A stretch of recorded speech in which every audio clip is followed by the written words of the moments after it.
আজ সকাল সকাল তৈরি হয়েছে, কারণ জাঙ্কুক তাকে বলেছে সে নাকি তাকে আজ কলেজে নিয়ে যাবে। তাই জাঙ্কুকের কথা মতো সময় মতো তৈরি হয়ে নিচে নামে। জিমিন সোফায় বসেছিল, বসে বসে আচার খাচ্ছিল। তাকে দেখে বলে ওঠে, তে খেয়ে যাবে কিন্তু, না খেয়ে ভার্সিটি গেলে কিন্তু তোর খবর আছে। না ভাবি, এখন খাবো না, অনেক দেরি হয়ে গেছে।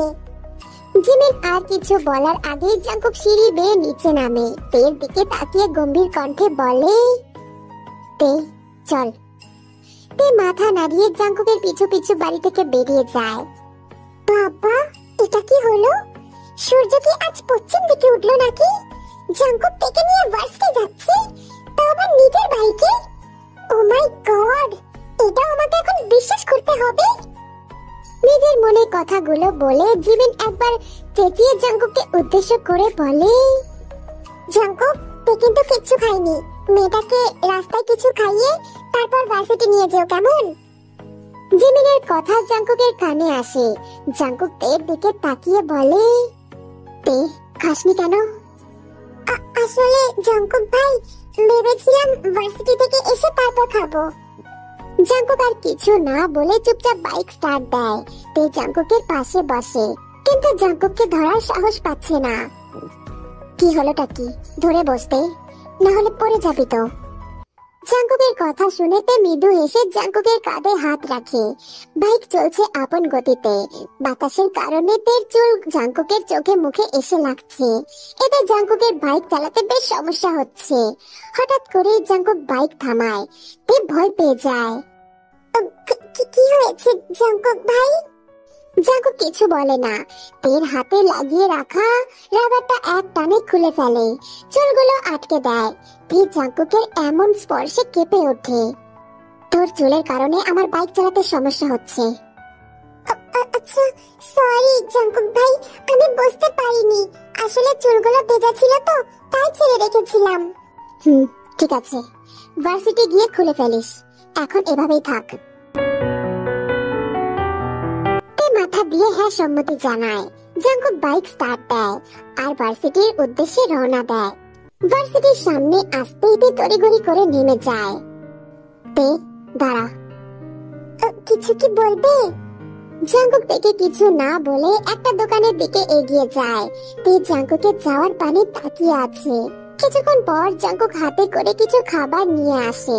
তের দিকে এগিয়ে দিয়ে বলে, ধর এগুলো, ক্লাসে গিয়ে খেয়ে নিবি। আর শোন, ক্লাস শেষে আমার জন্য অপেক্ষা করবি, আমি নিয়ে যাব। বুঝতে পেরেছিস? ঠিক আছে। তে চলে যায়। জাঙ্কুকও বাইক নিয়ে তার বন্ধুদের আড্ডা দেওয়ার জায়গায় চলে আসে। কিরে জাঙ্কুক, কি দেখলাম এটা? আমি কি করে জানবো তুই কি দেখেছিস? না মানে, তোর বাইকে ওই মেয়েটা ছিল না কাল, যাকে তুই মেরেছিলি? ওর নাম তে, আর ও আমার কাজিন। তোদের তো কালই বললাম, তাহলে আজ এত অবাক হচ্ছিস কেন? বেবি, মেয়েটা তোমার কাজিন হোক আর যাই হোক, তুমি কেন মেয়েটাকে তোমার বাইকে বসতে দিলে? আমার কিন্তু খুব খারাপ লেগেছে। লাগুক, তাতে আমি কি করব? আমি কাকে বাইকে ওঠাবো আর না ওঠাবো সেটা আমার ব্যাপার, তাই নয় কি আয়ু? আরে জাঙ্কুক, রেগে যাচ্ছিস কেন? আচ্ছা এসব বাদ দে, আর শোন। বল, আমি শুনছি।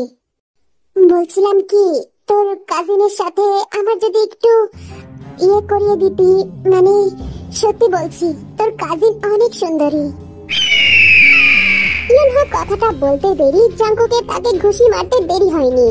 আয়ু বসা থেকে দাঁড়িয়ে যায় জাঙ্কুকের এমন কাণ্ডে। তোর সাহস কি করে হয় তেকে নিয়ে এসব বলার? বেবি, কি করছো কি? ইউনো আমাদের বন্ধু হয়, তুমি তো করছো কেন? আর কখনো যেন তোর মুখে তেকে নিয়ে আর একটা বাজে কথা না শুনি, বুঝতে পেরেছিস ইউনো?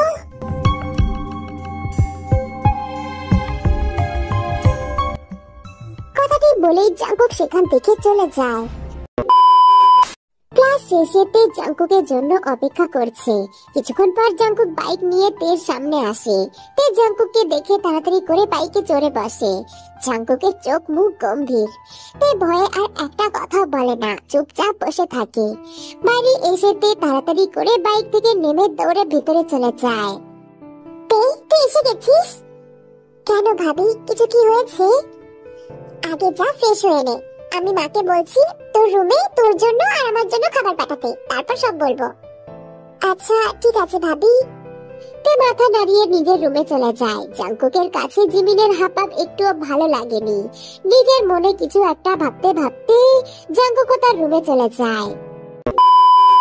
আচ্ছা তুই আমাকে নিজের বড় বোনের মতন ভাবিস তো? এটা কেমন কথা ভাবি? তুমিও জানো আমি তোমায় কতটা ভালোবাসি। যখন বিয়ে করে এ বাড়িতে এসেছিলে সেদিন থেকেই তোমার সাথে আমার কত ভালো ভাব। তাও এই প্রশ্ন? তোর মিষ্টি চেহারাখানা দেখেই তোকে আমার এত ভালো লেগে গেছিল, তাই তো ভাব জমিয়েছি।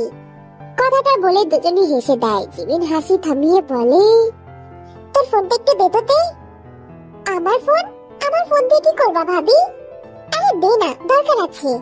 তে বিনা বাক্যে নিজের ফোনটা জিমিনের দিকে এগিয়ে দেয়, তারপর আবারও খাওয়ায় মনোযোগ দেয়।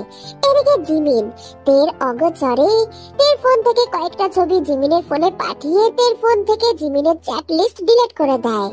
তেকে আবারও ফোনটা ফেরত দিয়ে দেয়। তে খাবার খাচ্ছে, একদম বাচ্চাদের মতন করে খাচ্ছে। জিমিন